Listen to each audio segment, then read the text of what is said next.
Hello बच्चों, आप लोगों ने अभी रिसेंटली देखा होगा एक आर्टिकल बहुत ज्यादा सर्कुलेट हो रहा है, इस पे वीडियोस बन रही है व्हिच इज स्टेटिंग कि आपके जितने भी कॉम्पिटिटिव एग्जाम है, चाहे वो नीट हो, जेई हो या सीयूईटी हो, ये सारे एग्जाम सब क्लास 11 से होना चालू हो जाएंगे। यानी अभी तक आपको वेट करना पड़ता था 12वीं का, लेकिन अब 11वीं से ही आप इन एग्जाम्स को दे सकते हो। ये एक मेजर चेंज हुआ है, एनटीए की तरफ से एक मेजर रिफॉर्म आया है। सबसे पहले तो स्टूडेंट, ऐसा कहीं पर भी ऑफिशियली नहीं आया है। हर थंबनेल पे लगा हुआ अपडेट अपडेट नहीं होता है। पहली बात तो आपको ये चीज याद रखनी है। एंड आपको ब्लाइंडली हर चैनल को, हर टीचर को फॉलो नहीं करना है। प्लीज मेक श्योर आपको इतना समझ में आ जाता है कौन आपको जेन्युइन इन्फॉर्मेशन दे रहा है और कौन र्यूमर को एज एन अपडेट आपको बता रहा है। आप कभी भी अगर मेरी वीडियोस देखोगे या इस चैनल पे अगर आप कभी भी वीडियोस देखोगे, तो हम इस तरह की कभी भी न्यूज आर्टिकल की अपडेट आपको नहीं लाके बताते हैं। कोई भी अपडेट अगर आएगा, अभी तक एक्चुअली नीट 2026 का कोई अपडेट आया ही नहीं है, ठीक है। वो आएगा, रजिस्ट्रेशन को लेके आएगा, एग्जाम डेट को लेके आएगा, अब वो दिसंबर में आएगा। तो वो सारी चीजें आपको इसी चैनल पे मिलेगी। अगर आपको जेन्युइन इंफॉर्मेशन चाहिए आपके एग्जाम के बारे में, तो प्लीज पहले तो इस चैनल को फॉलो कर लेना अगर आपने अभी तक नहीं किया है। सेकेंडली, कभी भी अगर ऐसा कोई रूमर आता है, तो मेरा ये फर्ज होता है, आप देखना, मैं हमेशा ऐसी वीडियो जरूर बनाती हूँ जो बताती हूँ कि इट्स अ रूमर, ताकि बच्चा जो है तुरंत अपना दिमाग को डाइवर्ट करके पढ़ाई में लगा सके, ठीक है। तो आप प्लीज मेक श्योर कि आप सही जगह को, सही चैनल को, सही टीचर्स को फॉलो कर रहे हो जो एक्चुअल में आपको गाइड कर रहा है फॉर योर एग्जाम, एंड ना कि आपका टाइम वेस्ट करके, आपको डाइवर्ट करके अपने व्यूज बना रहे हैं। तो इतने आप लोग समझदार हो, ये चीजें आपको समझ में आती हैं, ठीक है। अब रही बात न्यूज आर्टिकल की, मैं थोड़ी सी इंफॉर्मेशन आपको दे देती हूँ कि एग्जैक्टली इसमें क्या चल रहा है and what are they telling about this. So यहाँ पे एक आर्टिकल आया है टाइम्स ऑफ इंडिया का, एंड क्लियरली इट स्टेट्स कि उसका हेडलाइन देख के आपको समझ में आ रहा है कि नीट जो है अब 11वीं में होगा।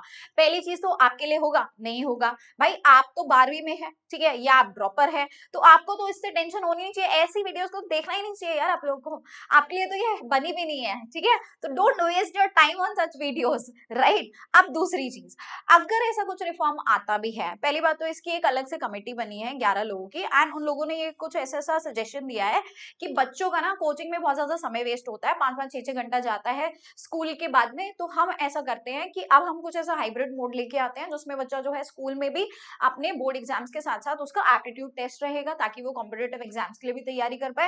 And they are suggesting multiple things, यहाँ पे सजेस्ट की जा रही है। क्या क्या चीजें सजेस्ट की जा रही है? पहली बात तो उन्होंने बोला कि हम जो है इसको क्या कर देते हैं, सिलेबस को पहले वो बहुत ज्यादा अच्छे से देखना चाह रहे हैं कि एग्जैक्टली क्या चीजें हैं। तो देखो बेटा, कभी भी जब इंडियन गवर्नमेंट इस तरह के एजुकेशनल रिफॉर्म्स को लेके जब भी कुछ कमिटी बिठा रही है या चेंजेस की डिस्कशन, सोचो अभी डिस्कशन हो रहा है, फिर वो पेपर पे होगा, एंड उसके बाद वो लॉ तक आते आते, मतलब एक्चुअल वो रिफॉर्म आते आते कई साल लग जाते हैं। सो इस तरह की रिफॉर्म की अगर बैठक बैठ रही है, मीटिंग हो रही है, तो आपको इन चीजों से घबराना नहीं है, डरना नहीं है। अगर आपने भी इस न्यूज आर्टिकल को देखा है, तो जस्ट स्किप इट, ठीक है। कुछ भी ऑफिशियली आएगा, कुछ भी होगा, तो वो एक बहुत बड़े लेवल पे आता है, and you will get to know it, हम आपको इस चैनल पे बताएंगे। लेकिन 2026-27 वाले बच्चों को बिल्कुल घबराने की जरूरत नहीं है, आपके लिए रिफॉर्म्स नहीं होने वाले। हाँ, बड़ी सारी चीजें बोली जा रही हैं कि ट्वाइस अ ईयर जो है आप लोग एग्जाम दे सकते हो, है ना। तो ये ट्वाइस अ ईयर बहुत पहले से बोला जा रहा है, कई बार ये सजेशन हुआ है, सीबीटी मोड का सजेशन भी हुआ है। तो इस तरह के सजेशंस जो है हर मीटिंग, हर पैनल में डिस्कशन चलता है। लेकिन नीट, जेई और सीयूईटी जैसे एग्जाम्स एक बहुत बड़े लेवल पे एग्जाम्स होते हैं, बहुत सारे बच्चों के लिए एग्जाम्स होते हैं। चेंजेस आएंगे, नो डाउट आएंगे, आगे के 5 साल के अंदर आप देखना, आपको मेजर रिफॉर्म दिखेगा, लेकिन इंस्टेंटली नहीं दिखेगा, राइट। और इसमें क्या बात बोली गई है, यही चीजें डिस्कस, बच्चों की बातें डिस्कस हो रही है कि 5-6 घंटा जो है बच्चा आपने स्कूल के बाद में प्राइवेट कोचिंग्स में जाता है, महंगी कोचिंग होती है। तो जो नॉर्मल लोग हैं, मतलब जो आपके एवरेज लोग हैं, जो एवरेज इनकम वाले लोग हैं, है ना, या बिलो एवरेज इनकम वाले लोग हैं, वो इन चीजों में फंस जाते हैं, उनके पास उतना रिसोर्सेज अवेलेबल नहीं होता। तो इन सारी चीजों को लेकर डिस्कशन किया जा रहा है। सो आप सोच रहे हैं एक नेशनल लेवल पे बातें चल रही है about the economy that is affecting the education of a lot of students, right. तो इसमें मल्टीपल चीजें कनेक्टेड है, it's not just about NEET, ठीक है, तो आप मत घबराइए भाई, ऐसी चीजों को देख के बिल्कुल घबराने की जरूरत नहीं है।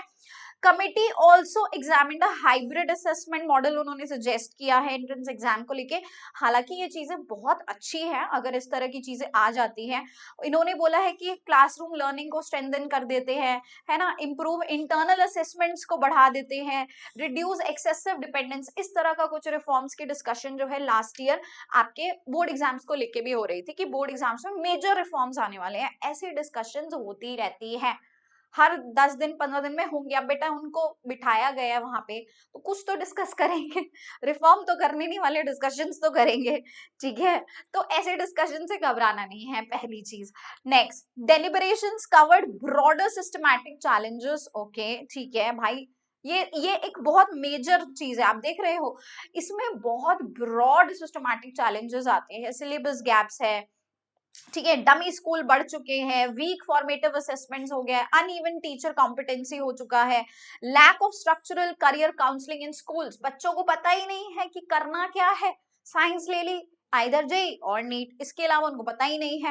हालांकि हमारे पास इतने करियर ऑप्शंस हैं, तो सोच बहुत अच्छा रहे हैं जो भी ये सोच रहे हैं। सो इन्होंने ये डिसाइड किया एज मतलब इन्होंने ये ऐसा मीटिंग में डिस्कस किया as a part of the action points. NCERT was assigned responsibility to coordinate with the CBSE and state boards to compare the class 11th and class 12th का syllabus को compare करो।